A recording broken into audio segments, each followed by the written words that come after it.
গত ৩টি সংসদ নির্বাচনকে বৈধতা দেয়া ৯৬ পর্যবেক্ষক সংস্থার নিবন্ধন বাতিল করেছে নির্বাচন কমিশন। ত্রয়োদশ সংসদ নির্বাচন উপলক্ষে নতুন নীতিমালার আলোকে নিবন্ধন দেয়া হবে। নির্বাচন বিশেষজ্ঞরা বলছেন, নিবন্ধন বাতিল করে ইসি উপযুক্ত সিদ্ধান্ত নিয়েছে। রাজনৈতিক বিবেচনা বাদ দিয়ে শতভাগ শর্ত পূরণ করা ও নিরপেক্ষতা যাচাই করে নতুন সংস্থাকে নিবন্ধন দিতে কমিশনকে অনেক বেশি সতর্ক হওয়ার তাগিদ দিয়েছেন বিশেষজ্ঞরা। আতিকা রহমানের রিপোর্ট। ২০০৮ সাল থেকে বড় পরিসরে ভোট পর্যবেক্ষণের জন্য পর্যবেক্ষক নিবন্ধন দেওয়া শুরু করে নির্বাচন কমিশন। সে সময় ১৩৮টি সংস্থা নিবন্ধন পায়। দ্বাদশ সংসদ নির্বাচন উপলক্ষে ২০২৩ সালের ডিসেম্বরে ৯৬ সংস্থাকে নিবন্ধন দেয় কমিশন। ৫ আগস্ট আওয়ামী লীগ সরকার পতনের পর নাসির উদ্দিন কমিশন ৩.৫ বছর মেয়াদ থাকতেই সংস্থাগুলোর নিবন্ধন বাতিল করল। এবার নতুন নীতিমালার মাধ্যমে পর্যবেক্ষক সংস্থাকে নিবন্ধন দেয়া হবে। নির্বাচন বিশেষজ্ঞরা বলছেন, ৯৬ সংস্থার মধ্যে বেশিরভাগেরই নির্বাচন পর্যবেক্ষণ করার অভিজ্ঞতা ও যোগ্যতা ছিল না। রাজনৈতিক বিবেচনায় তারা নিবন্ধন পেয়েছিল। আগামী নির্বাচন সুষ্ঠু করতে তাদের নিবন্ধন বাতিল করা জরুরি ছিল। তারা বায়াসড রোল প্লে করেছে। যে নির্বাচন গ্রহণযোগ্য হয় নাই, সেই নির্বাচনকেও তারা ভালো নির্বাচন বলে সার্টিফাই করার চেষ্টা করেছেন। কাজে ইলেকশন কমিশন যে কাজটা করেছে, এটা সময় উপযোগী এবং প্রয়োজন ছিল।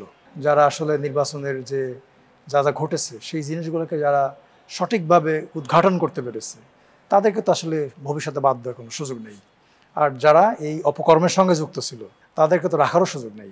নতুন নিবন্ধন দিতে পুরনো পথে হাঁটলে কমিশন ও সরকার বিতর্কিত হবে। দেশে বিদেশে গ্রহণযোগ্য ভোট করতে পর্যবেক্ষক সংস্থার নিরপেক্ষতার বিকল্প নেই বলে জানান বিশেষজ্ঞরা। ইন্টারন্যাশনাল বেস্ট প্র্যাকটিস এবং অন্যান্য দেশের যে সমস্ত স্ট্যান্ডার্ড, সেই স্ট্যান্ডার্ড অনুযায়ী আমরা একটা খসড়া তৈরি করে দিয়েছি যে ইলেকশন পর্যবেক্ষণ কি কি গাইডলাইনস হতে পারে। তো সেই খসড়াটা এখন নির্বাচন কমিশনের কাছে আছে। তো সেই ভিত্তিতে তারা হয়তো ওভাবে আগাবে। একদম মানদণ্ড সম্পন্ন হয়, হ্যাঁ, স্ট্যান্ডার্ড হয়, সেটা হচ্ছে কি খুবই জরুরি। কারণ এনারাই হচ্ছে কি দেয়ার বিগ মানে স্টেক হোল্ডার, যারা সার্টিফাই করবে যে ইলেকশনটা ফ্রি, ফেয়ার এবং ক্রেডিবল হয়েছে। নিবন্ধিত হওয়ার সবচেয়ে বড় কন্ডিশন হচ্ছে ওই সংস্থার বা ব্যক্তিদের দল নিরপেক্ষতা।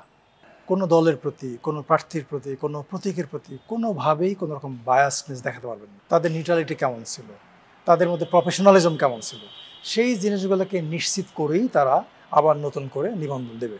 দলীয় বিবেচনা, কোনো নাম সর্বস্ব বা ভূমিপ সংস্থা যাতে নিবন্ধন না পায় এবং পর্যবেক্ষক নীতিমালা ও প্রশিক্ষণের ক্ষেত্রে আন্তর্জাতিক মানদণ্ড অনুসরণ করার পরামর্শ নির্বাচন বিশেষজ্ঞদের। আতিকা রহমান, RTV, ঢাকা।